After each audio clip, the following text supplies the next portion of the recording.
Colin, and thank you for joining me. Do you remember the movie The Karate Kid, the original movie The Karate Kid from 1984, just in case you weren't feeling old?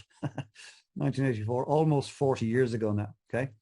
The Karate Kid was released, and it was one of those, what they call in Hollywood, a sleeper hit. Nobody expected it to do very well.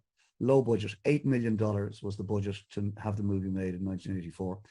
And in 1984, it went on to be one of the top grossing films in the States. It grossed over $100 million at the box office in 1984 alone. And since then, by the way, has gone on to earn well over $1 billion. I think it's something like $2.6 billion in today's money. Anyway, point is, it was one of those movies that caught the zeitgeist, caught people's imagination. And if you remember the story, I think it was this kid, I think if I'm not mistaken, he got picked on or beaten up or bullied or something, and he decided he wanted to be a karate grandmaster so he could kick the bejeepers out of his bullies. And he found Mr. Miyagi. You might remember Mr. Miyagi. And Mr. Miyagi became his teacher, his grandmaster, if you like. And Mr. Miyagi agreed to teach him how to become a karate kid, the Karate Kid. But he started it by having him wax his car. You might remember that scene. And he gave him the cloth and he gave him the wax and he said, right, let me show you. Wax on, wax off. Wax on, wax off. Wax on, wax off. And he had him do this for hours. And then he had him change hands. Wax on, wax off, wax on. Of course, the young fella, being a teenager, he was frustrated as heck. What's this got to do with karate? Turns out it had everything to do with karate and everything to do with becoming a grandmaster in any particular field, in this particular case, karate. And what he was teaching, what Mr. Miyagi was teaching was brilliant. He was teaching him two things. He was teaching him, number one, the basics. You must, and we must, and I must, we must practice the basics. Wax on, wax off, wax on, wax off, number one. And then number two, he was teaching him patience. Patience is a virtue. Patience is a virtue. He was teaching him patience. You're not going to become a grandmaster overnight, right? You've got to practice the basics and you've got to do so for an extended period of time.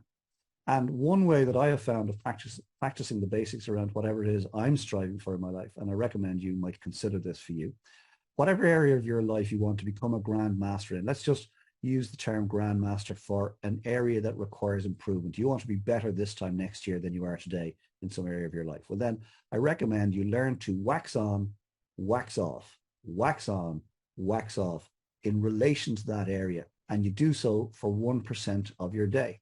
I touched on this before. 1% of your day is 14.4 minutes. The easiest way of remembering that is 1% of your day is 15 minutes. And therefore it's a quarter of an hour. If you invest 1% of your day in terms of wax on, wax off, wax on, wax off, practicing the basics around whatever area of your life you want to improve, and you do so for 4 times in the week, 4 days only in the week, right? You don't have to bust your gut 24/7, 1%, 15 minutes, 4 days in the week, you will be further ahead this time next week than you are now. If you repeat it the following week, you will be further ahead again. So what area of your life would you like to become a grand master in? What area of your life would you like to become the best in the world at? You can't be the best in the world at anybody else. The only person you can be the best in the world at is you. So how can you be even better than you are today? Pick an area of your life in which you believe you're underperforming. You needn't share that with anybody. Pick an area of your life in which you believe you're underperforming, and then figure out where you want to be this time next year.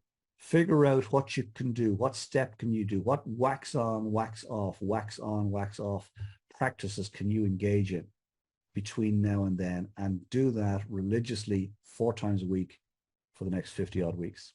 And I promise you, if you do that, well, then this time next year, you'll be in a far better place than you are today.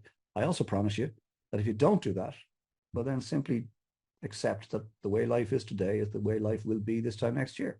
Simple as. Don't mean to be hurtful. Don't mean to hurt your feelings, right? But them's the facts. Them's the facts. So hope that gives you something to think about. And if you come back next week, I want to talk to you about karaoke coaching. Karaoke coaching, that's next week. And thank you for joining me for this week's Coffee with Colin. I hope and trust as ever you got something from it. Please consider what's been shared here today and apply it into your thinking for this next week. And then very importantly, come back next week and we share another coffee together and I'll ruminate on some other aspect of life and business. Between now and then, get some great coffee for sure. Get some fresh air, get some R&R. If you spend too much time with people, I recommend you take some time out, get to know yourself, spend a little time alone. If you spend too much time alone, I recommend you get out and meet some people. And then when the time is right, and only when the time is right, get your head back in the game, get organized for the week ahead, get stuck in, make next week count, 1% living, 4 days in the week. And I'll see you here this time next week for the Coffee with the Column. Saunter. I love great coffee. Talk to you soon. Take care. Bye for now.